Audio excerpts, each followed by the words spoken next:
Greetings, welcome back. Happy Wednesday, everybody. This is Into the Nexus, the podcast all about Heroes of the Storm. I'm Garrett, he's Kyle, and we're recording a day early this week. Good. Because tomorrow's Elden Ring, and I'm having a hard time controlling myself. Oh, you're just shaking, huh? You're just vibrating over there. You really want to memorize some attacks. Dude, yeah, man. I love spending an hour or two of my night punishing myself. It's just great. I love it. It doesn't get any better than that. The reviews are insane for it right now. There's so much game to play right now. Things I'm not playing, like that Horizon Zero Dawn. I think that did really well, right? Like that, lots of people are enjoying that right now. It's apparently one of the greatest games of all time. I still haven't played the first one, and it just looks like the kind of thing that would take me too much time to get into. And I just really don't like bows and arrows in games all that much, if I'm being honest. I think it's fine. I'm a fan of the charge up attack. You know, I've dabbled in the Hanzo. It's more like I've done the crafting there. I've done Assassin's Creed, and I've done Tomb Raider, the new Tomb Raider, which was really fun. But like then they made two more, and I'm like, this is the same. Why would I do this again? Where's my bow upgrades? I already did this. But we've all got some personal preference. There are people on this planet, Garrett, that would sit here and stare at us and like, wait, you start a whole new game every 30 minutes with nothing that you kept? We're like, yeah, but you need cosmetics and skins. You might have that when they're like, no. What are you talking about? What are you talking about? Well, I mean, the other thing we're making content about is an MMO, man. Like you want to talk about the opposite, just the perpetual keeping of all the things. Yeah, and that's not just because I still don't know how to organize my armor in Final Fantasy correctly. This is it's an embarrassment of riches. My plate is full. I've got so many dishes to be served, and it's been going great. It has been a week off from Nexus Gaming Series. Our opponent dropped out of the tournament, so free win for Baby on board there. Two wins in a row. You're on a hot streak. Yeah. I'm becoming. I don't want to say uselessly good, but I'm becoming overly good at Anduin, and everything else has really fallen by the wayside. I just enjoy playing the hero so much that I should be practicing like the rare Stukov that gets through, because we're gonna draft that if it gets through. You got to grab it. But Anduin's just so much damn fun, and he's always available no matter what you're playing, ranked mode or doing the NGS stuff. I mean, we played a couple games before the show today, man. Your Anduin is a force. I could get real used to having you on Anduin in all of my games. It's busy. It's really enjoyable. We got to execute on what we talked about last week. You were like, yo, pick Orphea. I'm gonna just go hard, and I'm gonna just yank you out of everything, which is really fun, as long as we found out you don't pick Backbiter. It kind of ruins everything with wanting to keep Orphea in the fight and also land sick light bombs. That was very true. I think I missed every light bomb you cast on me. I think we hit one, but I was on the tank, so it didn't really matter too much. Right, yeah, that you cast on. Yeah, it was. I should have thought about that. I haven't played Orphea in a long time. I usually go Backbiter. I was just on autopilot, and I ruined some beautiful, beautiful light bombs there. I apologize. The next game, though, we just did like the full Allegrissimo, just pick all the lash builds, and that works great. Yeah, it's good for just staying in there. It's so funny, dude, because I've been playing so much Illidan and Malthiel that it was so funny because I felt it was playing Orphea the same way. So like, well, I'm in here and I'm just gonna stay here until Kyle says the time's up in the pool. You did great. Plus, we fought a Junkrat and we won, so that was really nice. Dude, it was. But dear listeners, Kyle had to listen to words that would make paint peel off the walls come out of my mouth, because I'm really over Junkrat, dude. Like, who on the team is defending that trap? Who? I need to know. I'm mad at you. Just know I'm mad at you. The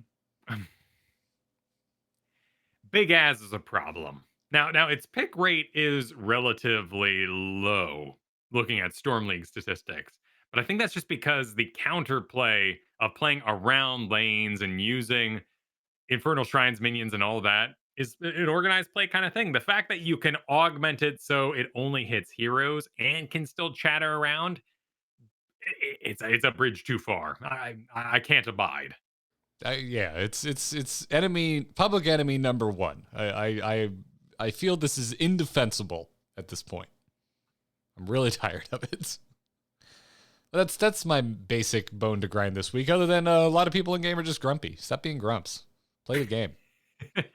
Yeah, I don't know. I mean, it's that time of year where it's been colder a little longer than you want it to. I guess I'm sitting in Florida wondering where the cold went, but that's a personal location based problem. That's fair. Yeah, I had someone flame me this week, the likes of which I haven't seen probably since 2015. Yeah, Nova just unloading, like all caps, calling into question like my life choices and why my loved ones love me. Because I wouldn't engage 1v2 bottom lane as Illidan when I still had 50 seconds left on my well. I was just like, what do you want me to do, bud? It's always an interesting experiment to see which side the anger comes from. It's not always anger, just like the knowledge, perhaps. There's the I know something you don't know, so you elevate yourself kind of attitude that some gamers have. Yeah. There's the you need to play better because you're ruining my game attitude that players have. And then there's the kind but still trolly, you need to know this because I'm afraid you're gonna have a bad time. And I don't want you to leave. So I'm going to troll you with knowledge that gamers do. I mean, that particular brand would be a nice relief, a welcome relief this week to some of the flamage I have seen. But yeah, there's something in the water. Damn, I blame. You're right. You know what? Let's bring it back to blaming the groundhog.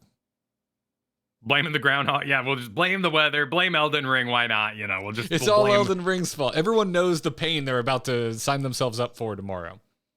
Everyone knows. They can just feel it coming, so they're pre-angry.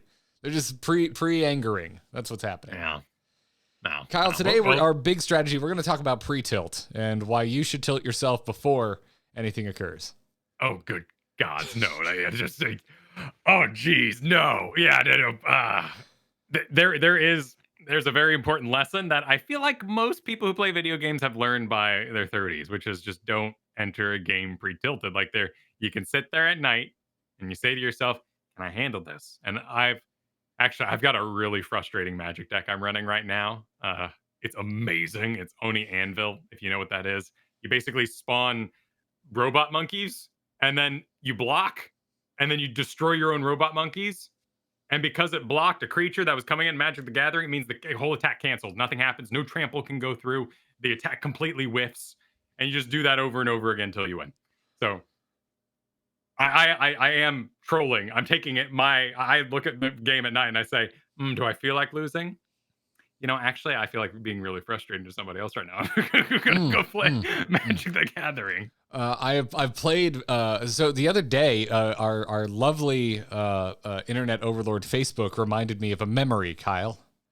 It reminded me of a memory. 5 years ago, you came over to my home and played the Star Wars. What was it? Edge of the Empire? I forget what the first the tabletop RPG for Star Wars. Whatever the first one. I think it's Edge of the Empire. We did a one shot. And just had a great time. I am extremely nostalgic for playing tabletop RPGs with you. As someone who has played Magic with you, I never want to play Magic with you again. That's fair. Yeah, that's fair. You have angering decks. So I am a bit of a blue enthusiast sometimes. you and Katie would get along.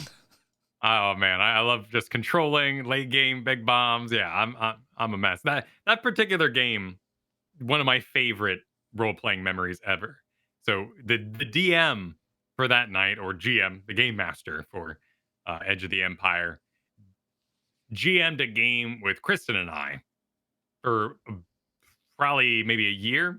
Maybe one game every 3 weeks or so, and then we met up with your group, and he was DMing a game for you all. For maybe a year. And we got to mix our two characters into one adventure, and we got to show up like total badasses. We had a crossover episode. It was awesome. Yeah, it worked out. That was a good heist adventure too. We were on. It was great. He knew what we were all into. There was like a little bit of Fast and the Furious in there, and it was good. It was good. Oh, I want to do it. I want to do it, and I want to again avoid playing any Magic deck you came up with. That's what I want to do. You know what I want to do? I want to have your Anduin just follow me around all the time. That's what I want to do. I'm a structured person when I get to Heroes of the Storm and MOBAs. Like I like control. Maybe it's a little like the Magic decks. I like lots of buttons that can move people around. I like helping people, empowering them. Yeah, I don't really do the jerk ways when it comes that's to. Interesting. I thought you were going with like the game itself and not so much what you were playing within the game. Because like I was bouncing around my head because like it's not as relevant now, but like back when brawls were regular in Heroes of the Storm, I never really got into them. Like so for me, I was very like regimented in that I just liked playing the game like kind of the way it was meant to be played. I liked normal objective based Heroes of the Storm, and hell, it took me probably until last year to really start enjoying ARAM. Like, do you remember when you see the oh my goodness, I just smacked my board and got very loud. I apologize. I'll try and fix that in post. Hopefully that got leveled out for you. Did that blow your eardrums out? No, I was a little surprised, but I'm good. I just feel that in passion. Do you remember when you see the Heroes Charity Brawl?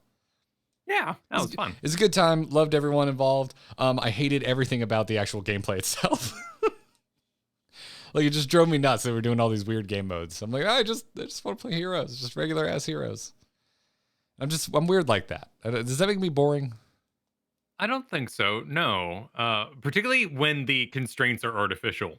I certainly understand the tilt. Like in there, we were saying you have to have 100 coins of Blackheart's Bay before you can possibly turn in. We were doing like no one's allowed to move unless you move towards the enemy side, certain rules.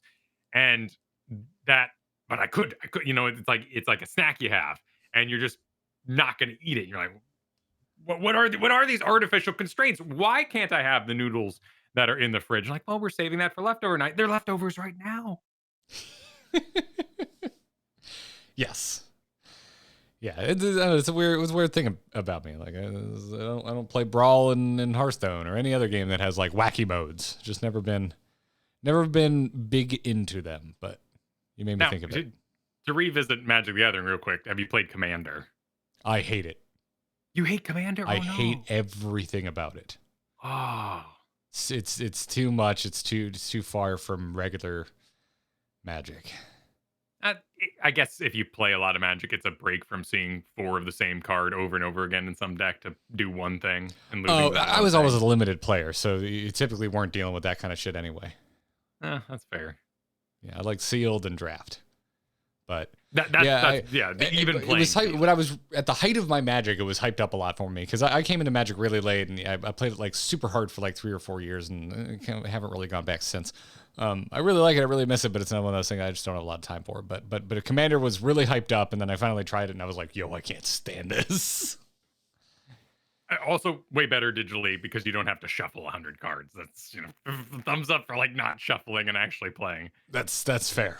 That's it's a meditative process I kind of enjoy. But anyway, we digress. We're going to talk win rates today. The game has settled quite a bit from our patch 3 weeks ago. We are looking at more of a sphere where others are affected by the patch rather than the patch affecting the people that it targeted. So this is all very much in motion. I just said it's settled, and I said it's in motion. More so, I don't think we really defined a new meta yet, and there might be discoveries to be had. But with Johanna being an auto pick, which is funny because that's what we did the rework for, right? Was to get away from auto pick Johanna, but now we're back there. It's kind of an odd circle. It's I guess unintended consequence, right? It's like they wanted to change her up, and she's doing well, which by many measures would be a success. But if it wasn't the intended outcome, then well, here we find ourselves, and it's even in our home game, sitting pretty in Storm League with a 55.6% win rate in. According to Hot Slogs, putting Johanna at the second highest win rate of any hero in Storm League. Below Rhaegar. Yeah, Rhaegar still number one, down has fallen almost 7.5%, and yet still in first place. If you want any indication of just how good Rhaegar was before the course correction, It's pretty insane. he had crested 60% win rate.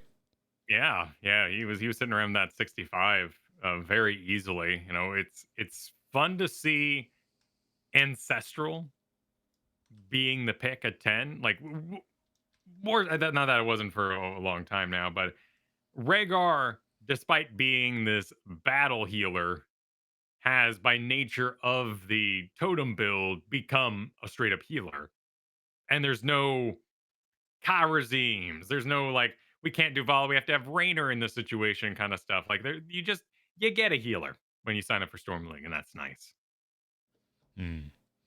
But yeah, let's take a look at it. I see in the notes you've done this lovely grouping. You've grouped all of our recent buffs together, recent nerfs together, rebalances, etc. So looking at everybody who got buffed, it would appear, Kyle, and I cannot believe these words are leaving my mouth, that Genji is our big winner. Yeah, he's up 3.7% to 47.5. I've seen a lot more Genjis. I have The too. Genji counters are strong and not impossible to pull off, like Uthers and stuff like that. Uh, it's easy to underdraft poke once you get a Genji or completely miss out on a bruiser or a melee assassin or the additional CC you're looking for. Genji is just, it's easy to make a mistake in draft with. So I expect this will go up over time. His throughput is improved, which is interesting. I'm seeing top damage Genjis, but it's not coming in one big burst, so you don't really notice it. Right, he doesn't supply the burst, so he's so good at cleanup. He's not good at creating the conditions where cleanup is needed. Yeah. So it's interesting, and if we're looking at win rates, I mean, he's in decent company, like sitting in that like mid 57% win rate area, at least in Storm League. When we look on Hanslogs, are things like Li Ming and Greymane. I'm seeing Greymane, I feel like every other game, if not more. Greymane buffed, or at least given new toys, down 2.3%. I chalk that up to not normal Greymane players trying out the hero for the first time or returning to the hero after being out of practice. Yeah. I don't think I there's no universe where I look at the changes they gave to Greymane a couple weeks back and go, this is worse for the hero. They aren't, though it does deviate from the main path of the eyes in the dark, stealth, and all that sort of thing. So if people are seduced towards, elixir talents and inner beast things that don't actually add too much to the battle ultimately, then yeah, they're making a mistake. There's a very dedicated Greymane style that makes up for his weakness of often just not being able to go in and recovering from that.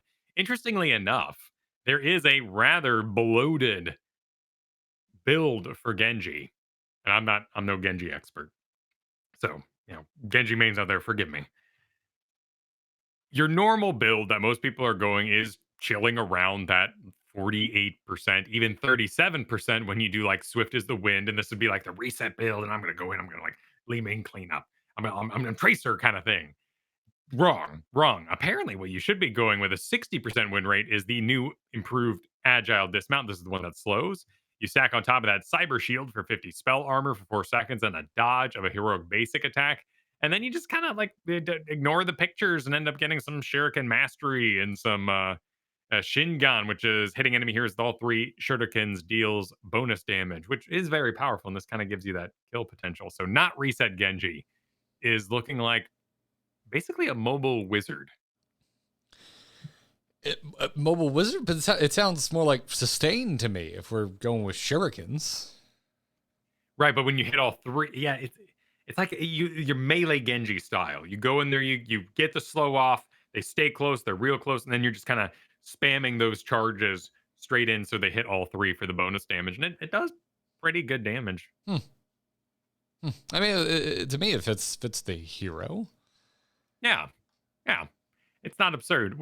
We're also seeing like due to this, a new mage emerge in that Gul'dan is apparently becoming like lane clear number one at the moment. We talked a little bit about maybe 2 weeks ago, Jaina and the like, kind of trying to take on this role. In fact, it's Gul'dan who's starting to win out. Well, and is this another, like, by virtue of being left alone? He didn't get changed in the last balance patch, did he? No, Gul'dan hasn't been changed in a long while. I know he got some like new toys on his Drain Life build, but that has to be a long while ago. I'm gonna look this up here. Also, the fact that the name has Dan in it, just like it's such a cool name, and then just you know, let's do this. Where are we at? I mean, Horrify, I love so much. I think it's such a good tool. But is that even what they're going these days? So Horrify got an upgrade back in January 19th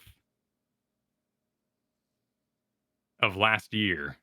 No, wait. What? No, yeah, okay. I had a time warp there for a moment. Excuse me. Okay, so his last big, like what you would even call a this is pretty old.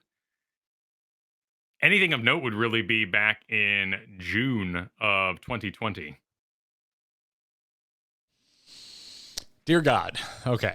So Gul'dan hasn't really been messed with in years.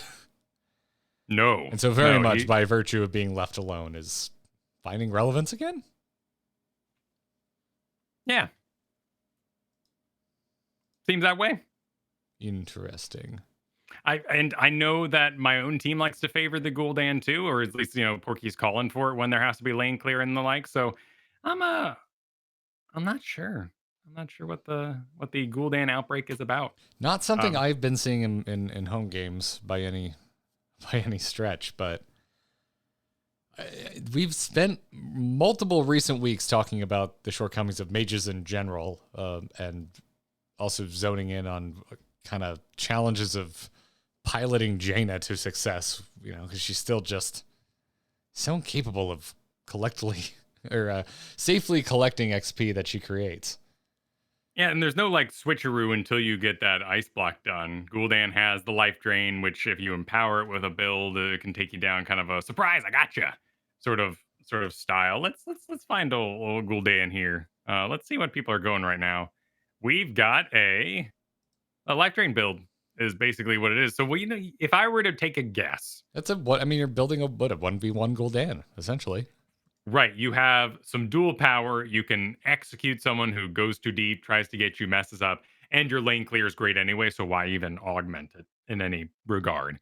Plus, you have your corruption, which is just hard to hit. And if you only play Gul'dan once every blue moon, why do corruption build? So you've got a really easy to play build that augments the thing he's not good at, which is surviving a 1v1, and you've already got amazing lane clear. All right, Kyle, we got some teasing of the next Heroes Hearth season. So when you get to your interviews, find a Gul'dan player. I'm actually doing one tomorrow, so that'll be over on the YouTube. This is not a setup. I did not know this. No, that's happening tomorrow with Zergling, so that'll be really fun over on the youtube.com/Heroes Hearth. Okay, hell yeah. I've always wanted to like Gul'dan, and he's never really clicked for me. I feel like if the world we are living in is life drain, I feel like I can figure that out. That seems it's pretty easy, surmountable to me. It's kind of fun too, because we're gonna have Patreon games tonight. Maybe I'll get a Gul'dan and an Abraham and be forced to mess around with them. There's a fun gamble mechanic when you suck at Gul'dan that's just be really enjoyable. Let me see what if I. Yeah, so wait, slow. Okay, so Drain Life deals 50% more damage and slows the target's movement speed by 40%. Where is this? If an enemy dies while under the effect of Drain Life, it instantly resets its cooldown. One of these. Oh man, have I really not played Gul'dan in so long that you don't need corruption to do the slow anymore? I think that's the thing actually. Yeah. So it used to be that Curse of Exhaustion no longer requires enemies afflicted by corruption for bonus to take effect. So yeah, you used to have to land a odd of corruption, and then you could do a big slow. Now it's just baked in, and it's incredible. So yeah, it's even easier than I thought it was. Well, coming back around to heroes that were buffed and have actually seen upward trajectory, coming in, I'd say in second place of upward momentum underneath Genji is Malfurion, which I've seen you play quite a bit. Although now you're back on the Anduin train. Yeah, Malfurion's fun. It's basically every time I go to pick Malfurion for my NGS team, there's like a "Are you good enough?" kind of vibe that kind of murmurs through the high end players. Like, there's trust issues there. I haven't done anything wrong. It's just that Malfurion is Wait, for considered you, to your teammates question you, or the opposing team doesn't know if they should actually be concerned that you just got Malfurion or not? no, my own team questions me. Like there is basically a vibe from tournament players when you pick Malfurion or any sort of high end players that goes, "You actually like that? Are you actually going to be good at that? Are you trolling?"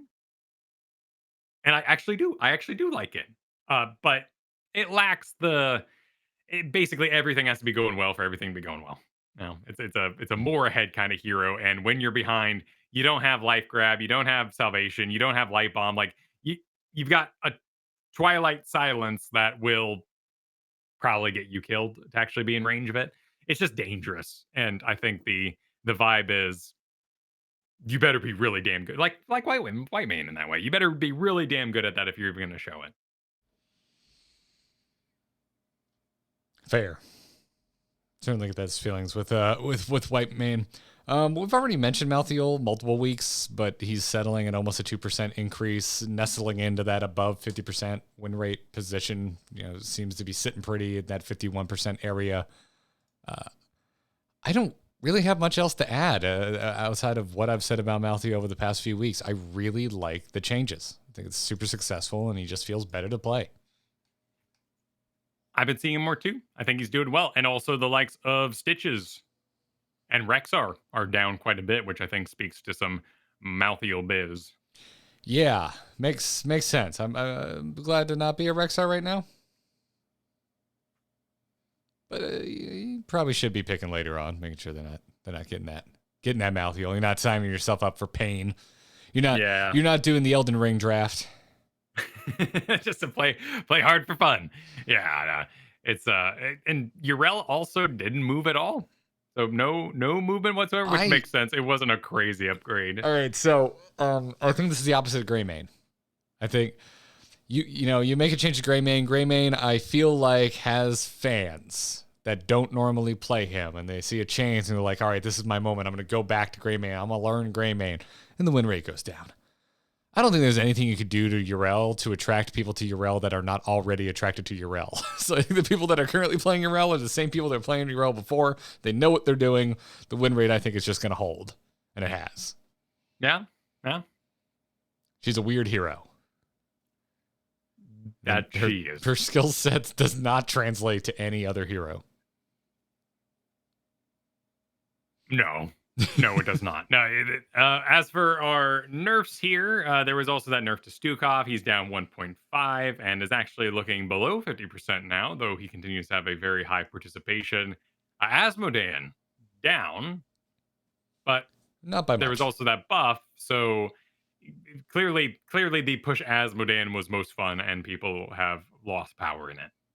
Yes, it's certainly what I would like to have learned if I was going to pick up Asmodean, but now it seems like that's not doing so well. But he's down less than 1%, still sitting healthily above a 50% win rate. I would call this holding steady. It's such a minute downward movement. And then Tracer down 3.5%, so down to about 50.4, which when they came after Tracer this last patch, it was kind of odd to me. I'm still seeing so much of her too. It seems to have had no effect on the Tracer playing public. I think there's kind of like a abused bugs, sort of. Not that Tracer's full of bugs, but there's just this mentality of, that's not my Tracer. They nerfed everybody. I'm good enough. I can still do it. I mean, if we really want to get philosophical, I feel like Tracer players, when they're on my team, they're so consistently kind. They're very positive people, and I don't know if it's just playing the character, because the character is annoyingly positive. Annoyingly positive. She's a little obnoxiously positive at times. Okay. You know, it's fine. It's fine, but it seems to trickle into the player base. I don't know. Anyways, and we already talked about Rhaegar. Rhaegar is the largest drop in win rate, and yet still doing fine. And I think he still feels good. I played a few Rhaegar games since the nerf. I think it was warranted, and I think he could still stand to go down a notch or two. Yeah, the switcheroo of the totem talents between 1 and 7 was really interesting. It did not affect the build in the least. Colossal totem being up against. I think that's really the problem. It's a good change of where the power lies, and I totally, for like Rhaegar, just fun, love that colossal totem's at 1. So I always remember from the second I get in the game that I can move my totem. It doesn't come online later, but there's nothing that now grounded totem is really competing with, because it still does its job really well with the attack speed slow, the spell power reduction, and increase earth totem's range by 50%. That's just what you want.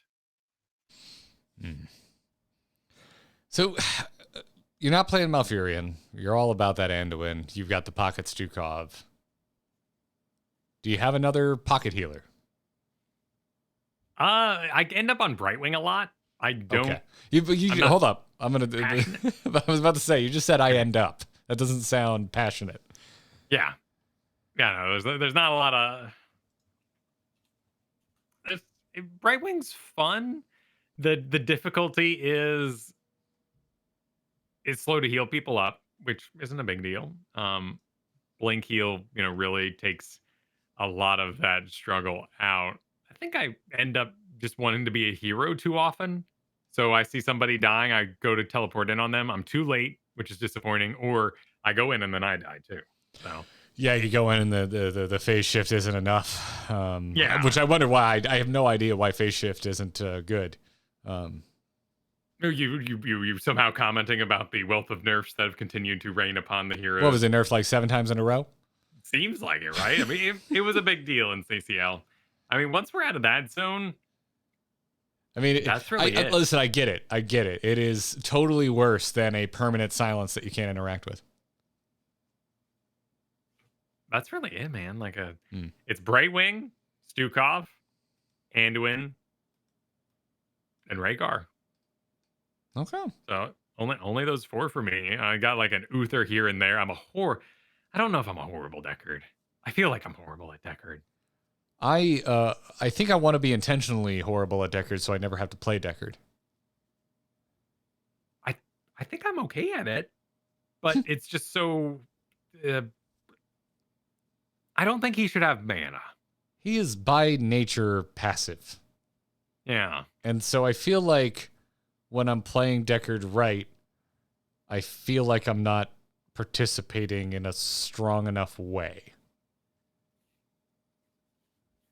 Yeah.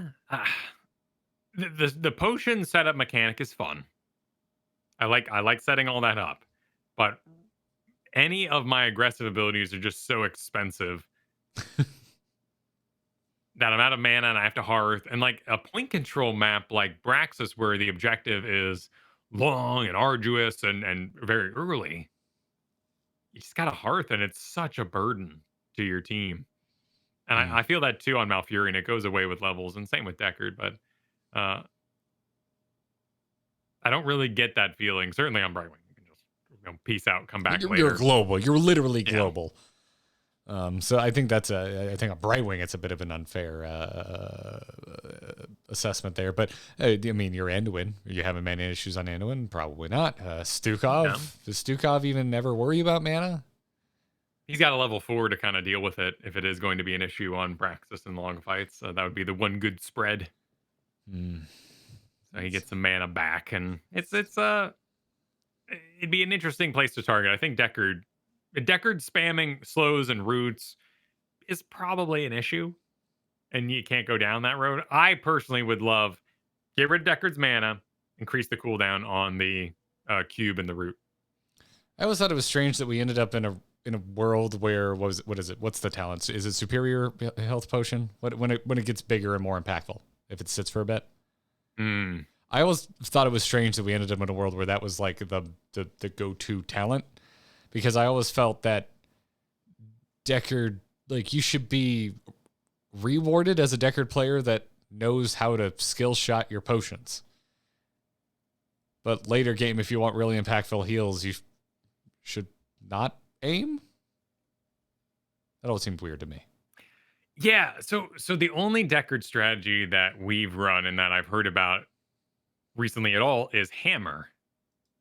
But the potions don't have a threshold for healing.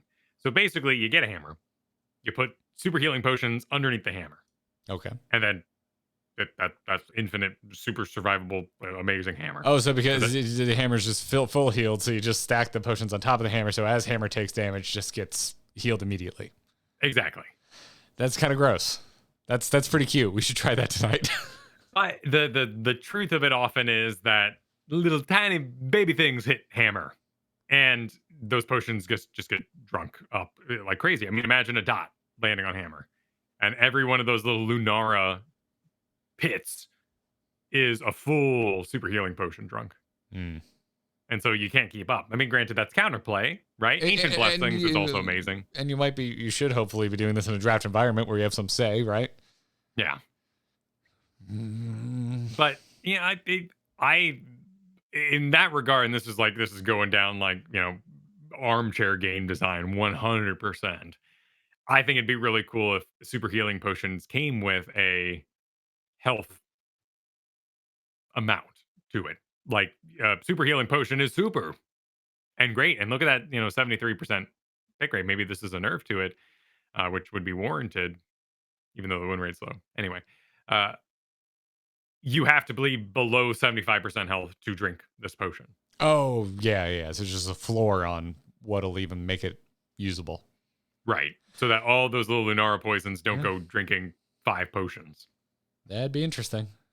Or you just go absolutely crazy and let you bank a little bit of extra health or something. Yeah, I mean, there is a shield talent. It's really small potion of shielding at level 4. Rejuvenation potion is the main one right now because it gives a little mana back, and you got mana issues. So if you're drinking your own potions, you're gonna actually get to participate. So rejuvenation potion baked into Deckard would be fun too. Chat saying, what if you have to right click it or smart command them once they are super? That would be interesting, but bad in panic situations where you're retreating back through the potions. Yeah, I don't think it's impossible. How long? What's the smallest channel we have in the game for an objective? Obviously, our Cursed Hollows and our Garden Terrors are pretty long. I wasn't going to go with objective. I was going to go with another ability, which would be the gateways on Medivh are a very quick channel. The turrets are picked up, but have to be, all those items have to be channeled in some regard. Oh, you're right. Yeah, but it's like nearly instant. Right, but you can't interrupt out of it if there's like a major fight around the healing camp. Like it can take a while. That's a good point. Yeah, there you go. That'd be interesting. Although then it would kind of put Deckard in that Medivh special spot where it's like, oh, I really hope my teammates know how to do this or care enough to take the time to do this so that I am effective. Right. Would it increase awareness though? Because there's like a barrier and now people have to become aware of it? Probably not. You're probably right that it's just like it'd be too much hassle. Yeah. Certainly at this stage of the game, it'd be I lean towards what feels better, and to me, a threshold feels better. No one else needs you to be skillful for healing, other than I don't know. I guess that's untrue. That's untrue. Auriel kind of depends on other people's skill to be able to heal effectively. Yeah, and a lot of people to understand the grouping up sort of business. And Auriel is another healer I absolutely love. It's just way too dangerous. The counterplay is damage AoE, which is easy to use. Yep. So if I was to like become amazing and like really invest down this road, I think Lucio would be my next project, as lame as he is. Don't be so hard on yourself. You are amazing. Oh, thank you. But also, Lucio's really fun. I think he is. I'm surprised you don't. I'm surprised you don't inherently like him.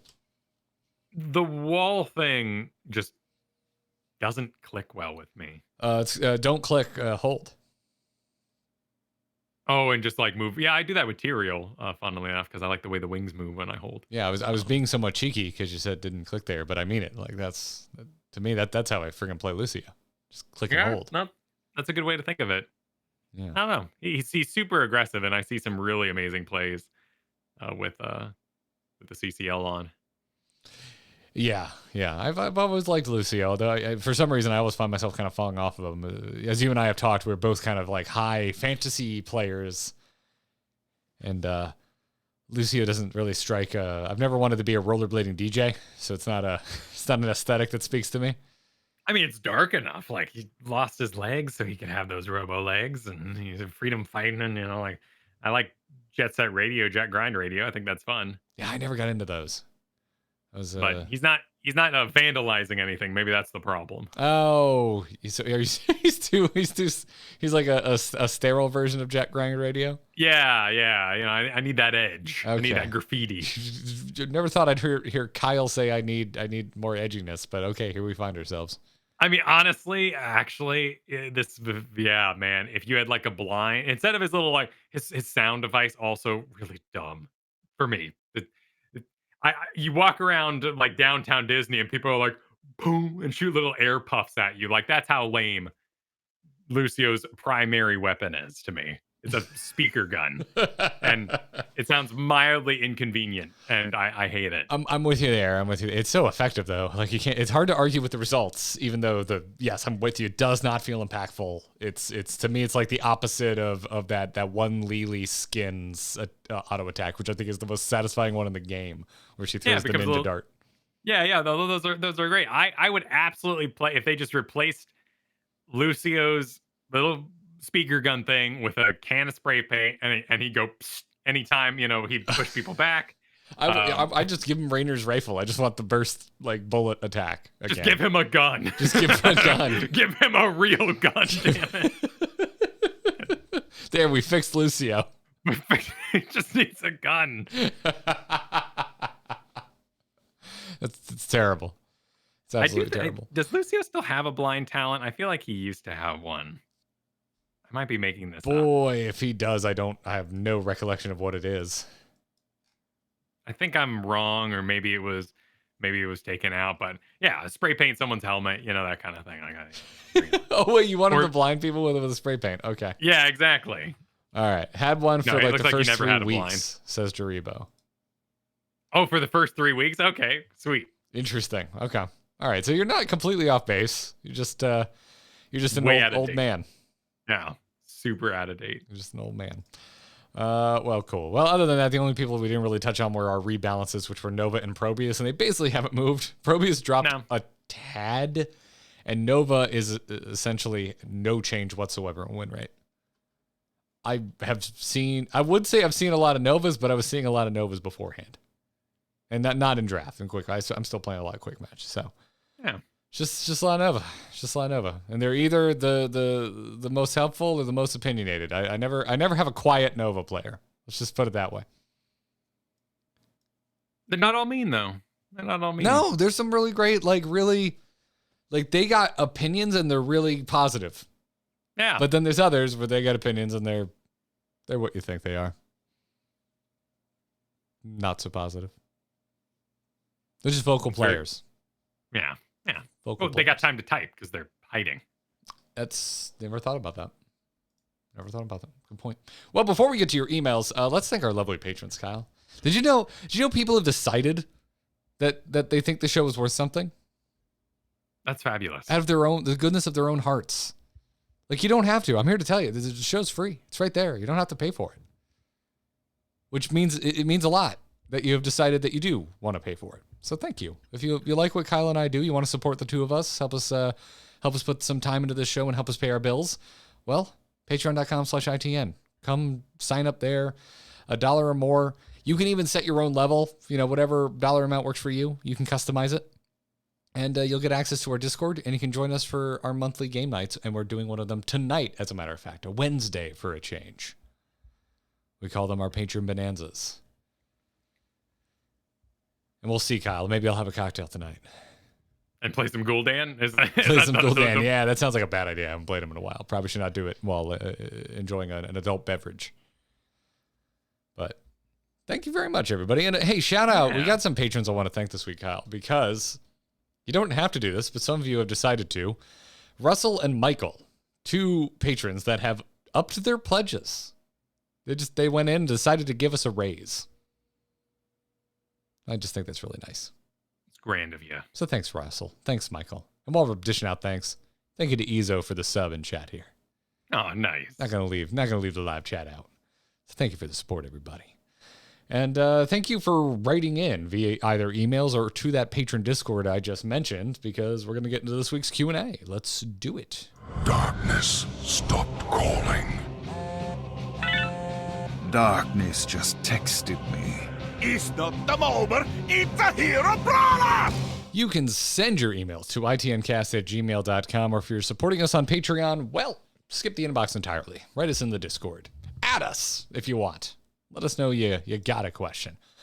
Kicking us off today is Dom Scythe, who has more Is This Exciting? Is It Broken? Suggestions. And one of them's Hogger, which means I want to know your opinion, Kyle, because Dom Scythe wants to change Hoggers on the Prowl to the following. And again, if you've never heard Exciting and Broken, way back when we had Rardrar on the show to talk about his balanced philosophy for this game, he mentioned that he likes things. Wait, was it in an interview or was it in a Reddit post? Am I editorializing on accident? Oh man, I don't. I think it might have been a Reddit post. It's a philosophy that both him and AZ Jackson share. Yeah, which was like they want changes to look exciting, sound broken, but not actually be broken. So folks that listen to this podcast now write in with their suggestions for things that they think are exciting and not broken and want us to judge. And that's what Dom Scythe has done here. And says wants to change Hoggers on the Prowl to the following: grants 20% higher move speed and stealth for 8 seconds with unrevealable for the first 1 second, and has 2 passives. While Hogger has stealth, gain 4 rage per second, and the current passive it already has. This definitely sounds exciting to me, Kyle.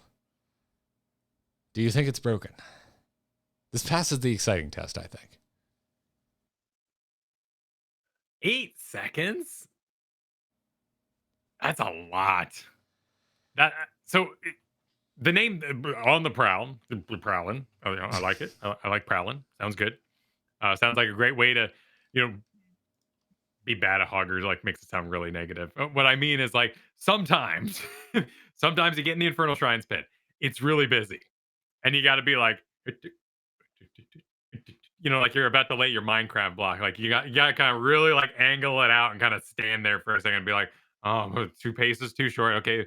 All right. And being stealth for that whole thing and getting to actually line up your nice infinite bounce, beautiful. Would be really, really fun.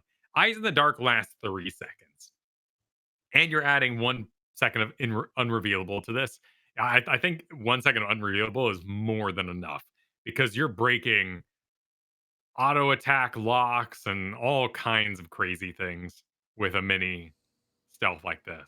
8 seconds is way too much. So you're thinking the unrevealable is the stealth duration. Yeah. Just 1 second. Here it is. Enjoy. The fact that you're basically saying disengage, you're fading as a priest, you're doing a backflip in a game, like it's just, in general, it is such a huge turnoff to all the lock-ons that are currently on you. I think that's way too much. In the defensive, in the aggressive, I think this is a great idea. You're on the prowl, you're prowling. Nobody is like running away from a kill and saying, "I'm prowling," like, ooh, like lions fighting an elephant. Look at it prowl as it runs away. No, like prowling is the beginning, the first turn in the battle. Then you're fleeing. So I just think it has way too much value as an escape mechanic. I think that's a fair assessment. I like where you took that. I think with the 1 second, I think it would pass both exciting and not broken, but maybe sound a little broken. Like if this was I feel like there'd be some opinions on Reddit if this was in a patch note. But I think it would shake out. I think it'd be okay. Something we could do is change it based on his rage delay. We'd have to get rid of the rage that it builds, though, because as he says here, and then the passive that already has, there's rage building when you press this button. So if you have 0 rage, then you can stealth for a very long time. That would be kind of neat because you're prowling. What were you mad about? You're just sitting in the bush being pissed as hell. That's not very barbarian. That's not very warrior of you. I could go for that. Getting a bit paragraphy, in the text. But if you have 0 rage, then you can stealth for the full 8 seconds. You're playing Magic right now. What are you worried about paragraphs and text for? I know. I tried to keep them out of real-time, non-turn-based games. Because, like XCOM, any of these, like, sometimes you're just like, I gotta get a snack. Like, I'm not reading all this. I'm gonna walk away.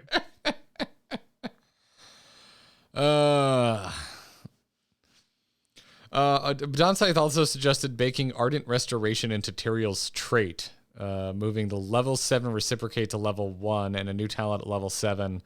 A quarter-second cooldown reduction on righteousness per target hit. It is applied to other than Tyrael, doubled for heroes. I think this is too technical to be exciting. Okay. Okay, so this is the level 7 talent where when Tyrael's shield from righteousness expires or is destroyed, it deals damage to nearby enemies.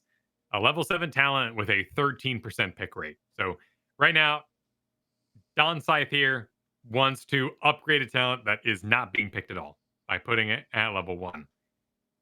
And he wants to apply it to people around him. It has I think we all want. Wicked high win rate, despite not being picked. This would be for your... Actually, I don't have a good answer for this because this goes up against his auto attack talent, which would be his stickiness. But in general, maybe it's great, but it's one of those things where our brains just say, it should do the other thing too. The fact that you can give shields to everybody around you and then only yours explodes, it's a bummer. If you want... Now, it might be already really powerful, which is the problem. But also, we have a Tyrael rework coming in at some point. That still hasn't happened yet. Oh, that's right. They've been teasing that for like a year. Yeah. Which you actually rewind that because I don't want to call them out and then they're gonna well, now we're never showing anything because I know they've said we don't want to say things too early and then they say it too early and then we're all like holding you to it. So rewind that I even brought it up. You can keep sharing things is what I'm saying. Please keep sharing. It's been 20 days since a blue post on the Reddit. I'm ready for you. Come on out. All right. Shield should explode on other people because it's fun. Is it exciting? Yes. Is it broken? Probably. But I don't care. It's the way it should be. I'm always for bacons. Moving stuff around always becomes a bit of a head scratcher in terms of selling it, I think, to the greater public heroes players. But yeah, I think this would be all right. Ardent Restoration it's hard to say it's the go-to. It looks like on the most recent patch, it's almost a split between that and Justice for All. However, Ardent Restoration has a much higher win rate.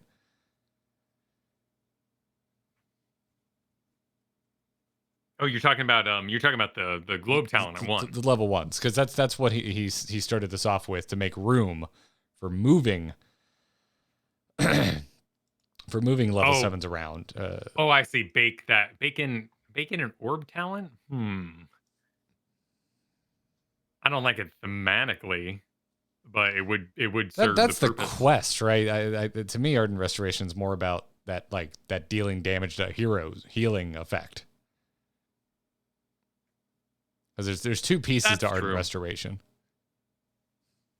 That's a good point. And with the highest pick rate and win rate, maybe so perhaps what we're getting here is Dom Scythe loves Tyrael. So they're aware that Ardent Restoration feels like a go-to auto pick, even though I'm on the outside being like, what's with this quest? What an ugly quest. Why is Tyrael getting a globes? That makes no sense.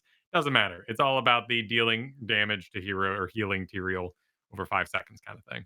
That makes sense. Maybe bake the globe into something else and make that healing baseline. I like that. Kind of feels like it should be. I like that idea. All right, Valk writes in and says, hey, Probius gained the Mineral Gathering minigame, which is a theme win. We both talked about how Probius's theme doesn't really land for Russ. So Valk is defending the mineral gathering minigame, saying it's a win for the theming of Tyrael. Even if odd for our normal games, says Valk. What other heroes do you think needs a theme win? What would you add? What makes you choose this hero? Defend your answers. Arthas needs Defile. Arthas needs to Defile now because Arthas needs anything at all. That's my defense. He's boring. Yeah, you've been banging that drum, and rightfully so. Bang away. That's a good drum. Yeah, I'm not saying like his design was boring. I just don't think he's aged well. I think there was a time where Arthas was great. I really liked how he worked, but I think that time passed, and I think that it has been passed since like 2016.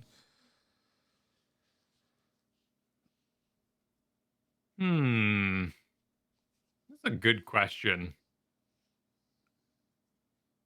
You've been talking about his trade a while back. I keep waffling on it. I don't mind the idea of Frostmourne kind of having this empowered state, but I almost wanted to just like make it a passive or something, and like every third hit or something, give it the Rainer treatment. Get it off the trait, and let's get him something else cool.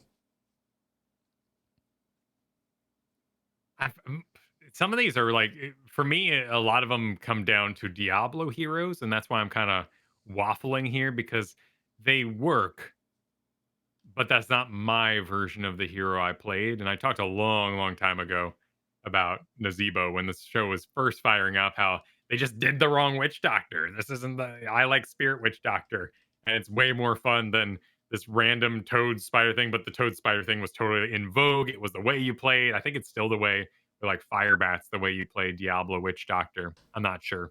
I think in that way, though, to me, a Amazon from Diablo 2 has to have a clone. And I don't want Cassia to have a clone. I think that sounds horrifying. She should not make copies of herself. She doesn't need that. She's perfectly fine the way she is. But it would be a huge win to how I perceive the character and what I found exciting about a D2 Amazon.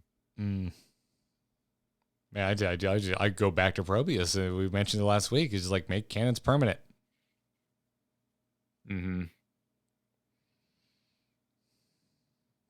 There, you can only you're already so limited by how many you can make.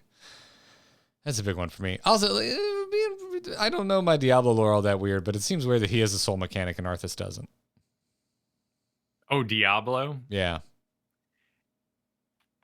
Yeah, it's more like a kind of Bad Penny sort of vibe. Like, it's a cursed object. It's not really that it like farms.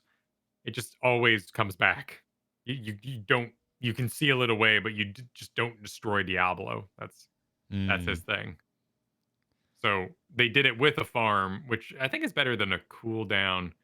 Then you get like, you'd butt heads with the regular death timer cooldown, and then you could have it pop like mid death timer with like 5 seconds left to go. That could get really gross. Toribos says blind on Q hit. Was that for Arthas? Did Death Coil blind or stun? I don't remember that. Kyle, you're the Warcraft 3 local expert. Oh, Death Coil, it was just a heal or damage, and it was no other effects. Oh, okay. So maybe I got that wrong. Oh, I think this is back when we were talking about Lucio. This is a really tough question because there's so many things I'd like to do. I think the Probius one is actually really smart. You know, look at this. You know what? That changed the hero thematically without making them fundamentally different. Like I've talked about Kel'Thuzad, I want to have more things.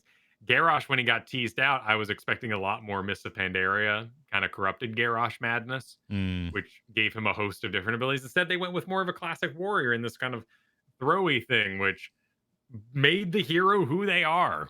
Dahaka, another hero that came in this game, and the whole Essence collection was very on character, but a mechanic I didn't necessarily enjoy, nor did I think of that as Dahaka when I was playing through the Heart of the Swarm campaign. So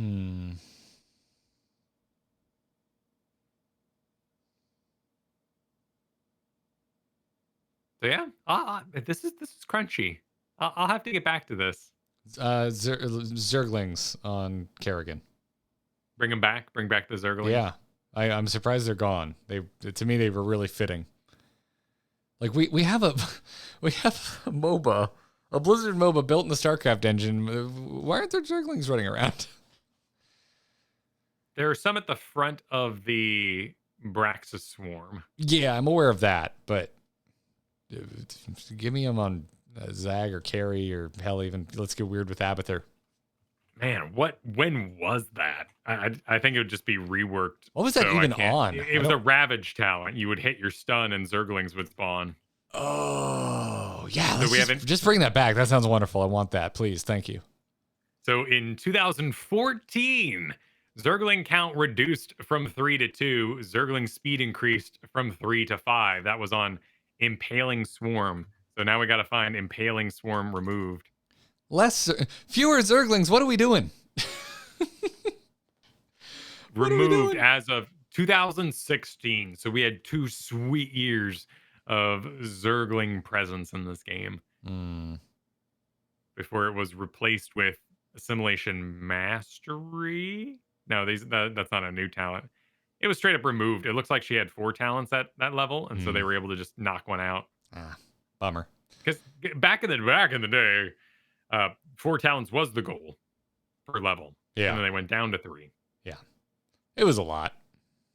It was a lot of choices. It was a lot. Okay. If you have if anything comes to mind, Kyle, just yell. Just interrupt the show without warning. I will. Just starts yelling. Lucio needs a gun. Yeah.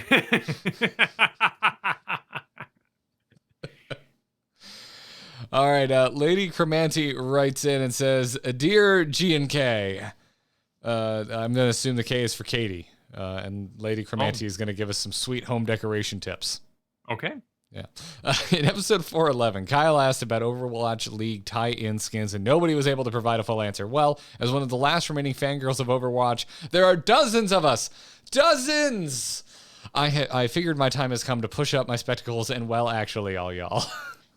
There's quite a few varieties of Overwatch League tie-in skins, so I'll just bullet point them here for easier reading / skipping around. I went ahead and bolded what I think kind of quickly sums these up, because this is delightfully detailed by Lady Cromanti here. There's team skins that recolor every hero to match the 3-color palette of each team, and also stamp each team logo somewhere on the skin, typically replacing either the hero's tattoo or armor detail. Okay. Yep. Then there's Overwatch League skins that are a variation on those team skins that recolor and redetail individual skins to match the gray, orange, and black color scheme of the Overwatch League logo. I've seen these and just didn't click that that's what it was. There's unique MVP skins, which did get brought up in chat on episode 411, for whichever player was declared the MVP for that Overwatch League season. Also went on to say that it's usually for that player's favorite hero, or representing their nickname or interest. And then there's also All-Star skins, which are unique skins themed around the Atlanta versus Pacific teams. And finally, a bunch of unique miscellaneous skins to promote Overwatch League and boost viewership. Usually they're themed around events like a special May skin for the May Melee, or metas like a Goat Skin theme for the infamous triple support, triple tank Goat meta. This is really cool. Those are a lot of options. Yeah. Oh my gosh. Yeah, it seems like they just kind of took it and ran and had fun with it. Of course, now, Kyle, I don't know if you've heard of this wonderful game I'm playing called Final Fantasy 14, but you can just die yourself. That is, a great feature, for sure. It's impressively robust too. Like I'm impressed. I wonder, man, how I'm opening the launch right now. I guess the Overwatch League, not as loud as it once was. What is going on over there? Okay, I would imagine reeling from COVID, hitting the exact moment they were finally going to start doing travel around the world, actual in-person stuff, like a traditional sport. That's right. Yeah. Oh, they make a lot of videos. They make a lot of top 10s. They are doing a lot of promotion for Overwatch 2 at the moment. and this is Overwatch 2 because they're going to be playing on that for their season, which starts, by the look of it, May 5th. To me, that seems so strange. And I know I've talked about it before, so I'm not going to rehash it here. But I'm curious if anyone has a differing positive opinion on that. Because for me, I remember getting angry at HGC for playing one patch behind because I wanted to see them play on the game I'm playing at home. So to have them play on a sequel to me is like, I can't play this. This is what the heck. Seems strange to me. But so I'm curious if anyone has a counter argument. But builds it feels like a hype machine made by somebody who doesn't play video games. I share that feeling. It is Granted, Overwatch 2 feels weird to me. It feels very strange. It doesn't. To me, it doesn't not a developer. Who knows? But to me, it doesn't look like something. It doesn't look like a package that needed another release. There have been studies in TV shows, though, that people are more likely to watch a show about something they don't own, which is why Cribs and all these sorts of shows are so popular. People want to see things they can't have access to, lifestyles they don't have, which is why maybe people like Hoarders and the stuff as well. Like it, but that's interesting. So, tangentially related sidebar. Kyle, I'm sure it will shock you to know that I watch a lot of car content on YouTube. Mm-hmm. I almost exclusively watch content about affordable cars. I am not interested in Ferraris and Lamborghinis and stuff like that. So maybe that matches kind of what we're talking about in video games here, because I want to play what I watch.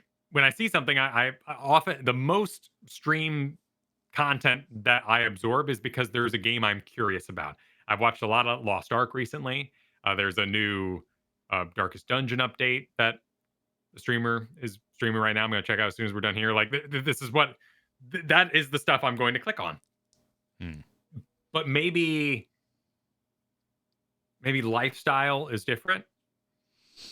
Possibly, maybe, I don't know. It's weird. Like over in Hearthstone, there's a major negative reaction to the pre-release streams where content creators get early access to a private server for new sets, and they get to theorycraft decks and play them against each other on that private server. And while there's certainly an audience for it, there's also a very loud negative pushback every time it comes up, because people are like, why can't we just put the cards out and let us figure it out and have a longer period of not knowing what's good and what's bad?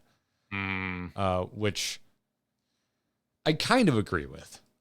That's gross. Yeah. Oh, I kind of agree with that. The meta gets figured out so fast that I don't know.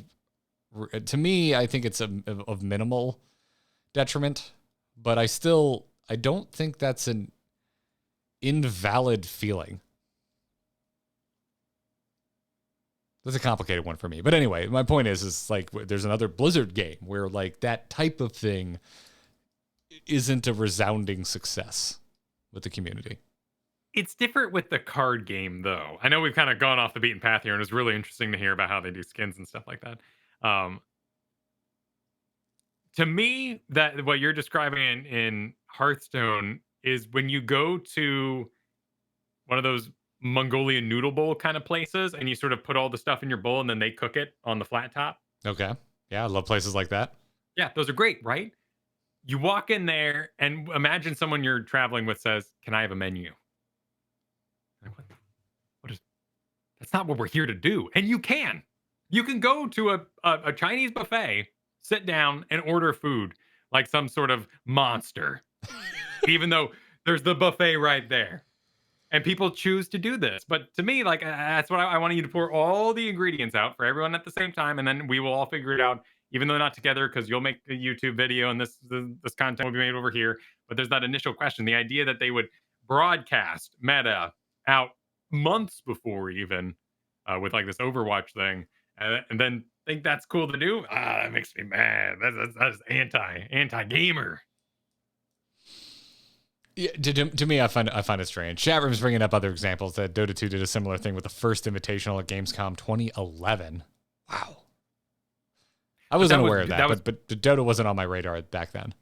And that was pre-release, right? Maybe the problem is well, that this Overwatch, is going to be pre-release. That's Overwatch exactly 2 what we're doesn't talking about. But it doesn't feel like a new enough game is the problem there. Okay, well, I mean, okay, now you're mixing, you're piling on personal opinions, which I agree with you, but it is a personal opinion. So, anyways, because I was there in my brain space. I loved Dota 2, and I watched that because it was Warcraft 3 reborn as pure of a game as they could make it. Bugs and all the bugs that had become features were in Dota 2. So when we watched that, we said, "Oh my God, look at those graphics! Look at that Pudge interaction that we knew existed in Warcraft 3. Dota is now reborn in this game, and it was a phenomenal showcase of what the game was about to become." Dude, I can't even concentrate. I want to go to a Chinese buffet so bad right now. No idea. I haven't been to one like long before COVID. Just something got away from me. And now I'm in the back of my head. I'm doing math. Like, can I get to our local buffet and have a satisfying meal before it's time for Patreon games tonight? That's where you've put me. It just sounds really good, doesn't it? The answer's no. By the way, I can't. Oh man, I have a sesame chicken recipe. I'll send you if that's your jam. I know. Yes, it is. Please send it. I need to get it. I follow Kristen on Instagram. Her food looks good. I need to get some recipes from you. Anyways, there was some other interesting stuff that Lady Cromanti put at the end here that I want to mention, saying just about all of the skins mentioned could be purchased with Overwatch League tokens that would be gained by watching Overwatch League matches. Some of the skins were limited time. And Lady Cromanti went on to say, now, I'm not in any way saying any of this was a good model or something that would be practical to adapt in Heroes of the Storm. I'm just giving the facts of how OWL handled its cosmetic promotions. And she asked, is there anything in this vein that you'd like to see in HOTS for esports cross promotion? Mounts that represented each CCL team, an Illidan skin in wintry clothes with the Chilly Mountain logo on his blades, Juice Pirates theme Morales. Thanks for reading. Definitely the Juice Pirate theme Morales. Yeah. Illidan's blades seem like prime suspects for all the team logos being emblazoned, and that center circular piece of like shielding in the center of his twin blades. I agree with that, and plus, with team changeover, player changeover, old fans, just literally old fans. Yeah, bring that sort of stuff to the game so that you can eat my currency, because it will. Like I would. I mean, you made it sound dirty, but yeah, I agree. Yeah, just absorb it all away. Let me struggle for funds again, because that's a fun mini game to have. Shut up and eat my currency. Yeah. But I'm at the buffet. I am here. Yeah, I think we got into it last. Like, I'm very for this. I'd love to see more, especially now with like. I want to celebrate CCL more. Like, I feel like they've kind of done the impossible and resurrected Heroes Esports as a spectator event by sheer blood, sweat, tears, and will of the community. I think it's really cool that it gets some love from the launcher and from social media accounts. But I sure would. I don't know what's realistic, but I would sure love to see more of it represented in game itself. Oh, wait a minute. Be cool. What? Speaking of the launcher, they just put up the Heroes CCL Season 4 details. Yeah. I alluded to that. I alluded to that earlier, didn't I? Yeah, no, you did. And my brain went, huh. Yeah, it's not. I don't believe it's super detailed yet, right? It's just announcing things like no player draft, no mandatory roster releases, free agent pools open. Oh no, they did do dates and times. I'm so sorry. I'm opening up right now because I did not internalize this clearly. Well, we'll do this in depth next week, but it looks like week 1 will be on May 7th. Hell yes. It's gonna come up fast. All right. Yeah, it's gonna be here before you know it. And I'm gonna be done with the semester of school by then, which I can't wait because it's hell. It's hell. I hate you, social media class. I hate you. doing a Google Ads class though, and it's pretty dope. Oh, okay. What is a social media class? I was keeping it particularly vague on purpose, but what is this one? It's like so. I think it's using social media like for conversion, so it's very much like it's like a social media for business class. Problem is, I've already taken one of them, so this class is a major retread, but it's 4 times the work, so it just feels like boring, busy work to me. Is it like how to like retweet if you disagree and like if you agree? No. It is. If you haven't done this kind of stuff before, it is actually really interesting, fascinating. And I think I think you would enjoy it, like learning some of these theories. But again, a class I took last year, it was almost identical to this, more fun and less work. Okay, I get you. Yeah, so I'm just kind of taking another class again, and I will be informing the great University of Florida of this. That I think this class should be stricken from the curriculum, and the other one just bolstered up. So basically, your English teacher walked into 8th grade and said, "You've read Hamlet, but you've not read it with me. Open the book." Pretty much. And Yeah, okay. I'm trying to remember. But the social media class I took may have been an elective, so it may not be the curriculum's fault. I may have signed myself up for this, but if that's the case, this one still should be dropped, and they should make that other class the curriculum. Empower the other one. Yeah, I get you. Yep. Anyways, thank you for Garrett's Master's Course Minute. Hope you enjoyed. This was sponsored by student loans. I enjoyed them so much, I thought I should get more of them. That's a good tagline. I went to private art college, though, for my bachelor's. This is so much cheaper, dude. Oh, my God. Holy butts. Corny writes in. Says, what if they rework the Volskaya robot to be a one-man vehicle? I feel like there's only 3 to 4 iconic abilities for it. The punch, Q, the hand with disables, W, the laser, R, and maybe the charge-up blast. Axe the AoE shield and machine gun. Obviously tweak the damage since there's one more player on the board.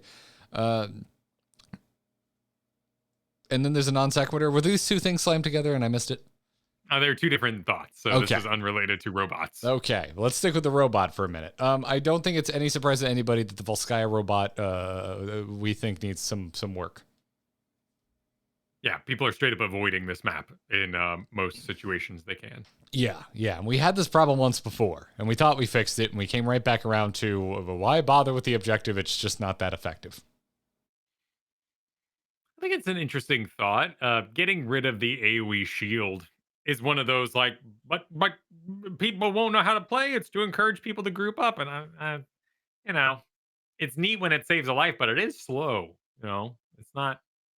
It's a rather short duration. It doesn't exactly spread instantly, so saving a life with it isn't very high. I find that agreeable.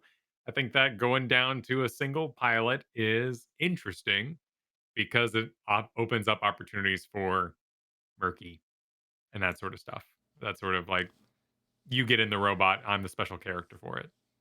Yeah, I like that too. I like this idea quite a bit. Taking 2 people off the board is too much. It's too much of a commitment to the objective. That or going the other opposite direction. Make this thing so damn dangerous that it's worth losing 2 players. Because right now it feels like a half measure. Honestly, I just prefer a Punisher. I think that's way cooler than any sort of vehicle. The dragon is a very special beast, as you just noted, because of its raw power into buildings. Yeah, and it doesn't start that way, right? Like, you think of those sweet long game Dragon Shires where it's like, someone gets a dragon, you look up at the timer and go, oh shit, it's 20 minutes. Yeah. Like that dread. I've never, ever, doesn't matter how late the game's going on, ever seen the Triglav taken and go, oh shit, no, I just go, oh, they got the Triglav. It does happen. There are games lost on it, but it's not that feeling. It's not one player, one dragon. Yeah, there's not a shared communal understanding that you just effed up by letting them get it. Agreed. The way there's not that shared dread, which I think is cool and powerful and something that the Dragon Knight definitely brings. Even if I have to sit there and listen to "Avenge my husband," it's like I don't know your husband, lady. I don't care. I like I said, I have announcers off, man. And same with both Sky at this point, anyway. They're like, oh, I can't do Russian, so I'm not gonna try. But she's like, I thought the Triglav would do better than that, huh? Note for next time. I'm like, you've been testing for 7 years or 4 years. We're done. You know, the Braxis guy, he's still kind of cute because he sounds like the Half-Life doctor, and that kind of amuses me still. So he gets a pass. Corny's other suggestion, and this is interesting because this could be considered a thematic suggestion to an earlier question we got, which was from Valk, who would you change up for themes?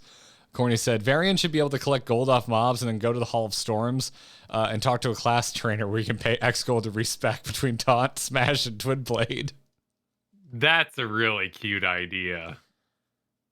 Can we just strip Varian from it and just make him the World of Warcraft warrior that he clearly is? So you're just going Prot, Fury, or Arms? Yeah. Yeah, they are called other things. They're called Twin Blades, they're called Colossus Smash, and they're called Taunt.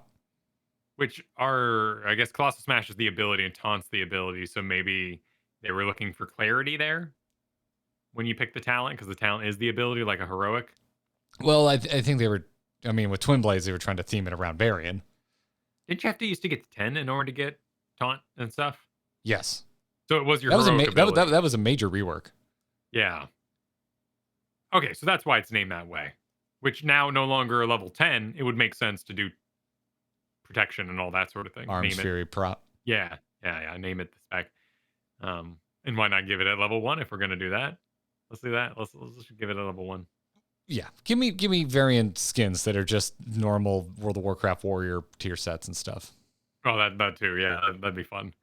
Yeah. I like this idea. In fact, just for this is a long time ago now in World of Warcraft, but you used to have to choose 2 specs because you couldn't possibly have all 3. And that would ruin your character's identity or something mad like that. Or 4 now, like if you're like a druid or someone. Yeah. But you were still like you had to choose. You had an off spec and an on spec, but you couldn't have all 3 for a long while. It'd be kind of fun if you picked 2 and those are the 2 you could trade between. Kyle, have you heard about this MMO called Final Fantasy where you can have every class in the game? I've heard passing notion of it and that it's free trials back on right now. Yes. Oh yeah. Is it on as of today? As of yesterday, it released the same day as 9.2. Oh, that's right. I mean, who cares? That was the big scandal. Whatever. And then people actually playing video games are like, okay, keep playing video games. Play what you like. Right? I mean, yeah, I stand by it that I think the scandal is like, yeah, it's not worth avoiding WoW anymore, but like whatever. There's still my feed's still full of people enjoying 9.2. Outside of like year 2000 console wars, I have not heavily debated 2 games right next to each other like that. There are very few people on this planet, I think, who go, oh no, free trial or a patch to a game I'd have to be really invested in at this point to keep playing. Like, well, oh no, which entirely new investment, old investment, like which, and I'm not just saying WoW there. I'm just saying like we're late in the cycle here. Like you would, in order to join a patch, you would have to be fully leveled, fully ready to go. These two, this gamer doesn't exist for the most part. It's just as there probably aren't people who go, am I gonna play Doom sequel or like a Horizon expansion? Like what? Oh no, what am I gonna pick tonight? Play what you want to play, man. Yeah. You know what the most overarching complaint I've heard lately has been is why are all the good games coming out at the same time? Because that's what's happening right now. We are in the oh shit, we didn't make Christmas dump. Yeah. And that's exactly what's happening. And I feel it. One of these days I'll play a Horizon game. I don't know. Probably. I almost said when I retire, and then I thought about how hilarious that never going to happen that is. But. See, I've got it just got dark at the end here. What? It's not dark. Oh, I just got dark. What? Because you don't want to waste your time. You feel like you're wasting your twilight years playing Horizon Zero Dawn. No, because I don't think I'll ever actually be able to retire. Oh. Welcome to our lot.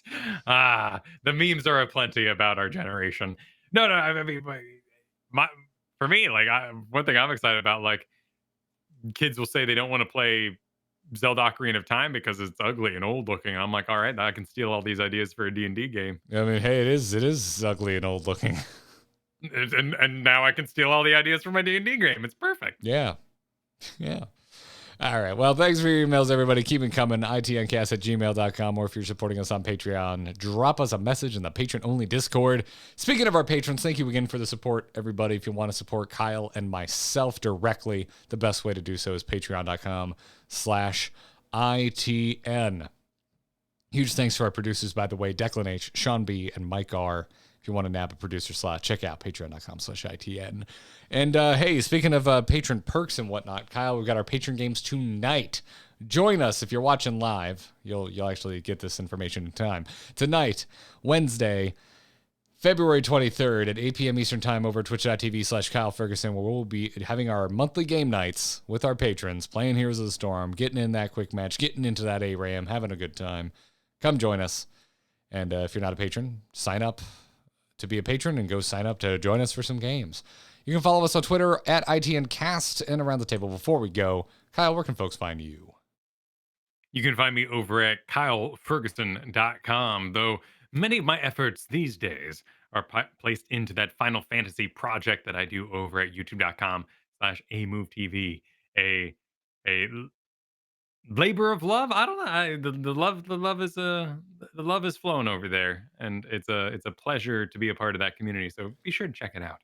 Yeah, it's been great. I'm really proud of how Grinding Gear is coming along, and we just launched it. We're recording today on Wednesday, so I can say we just put up a new video this morning. First thing this morning, our wall of dungeons has returned, and we are reviewing all of the pre-60 hard mode dungeons.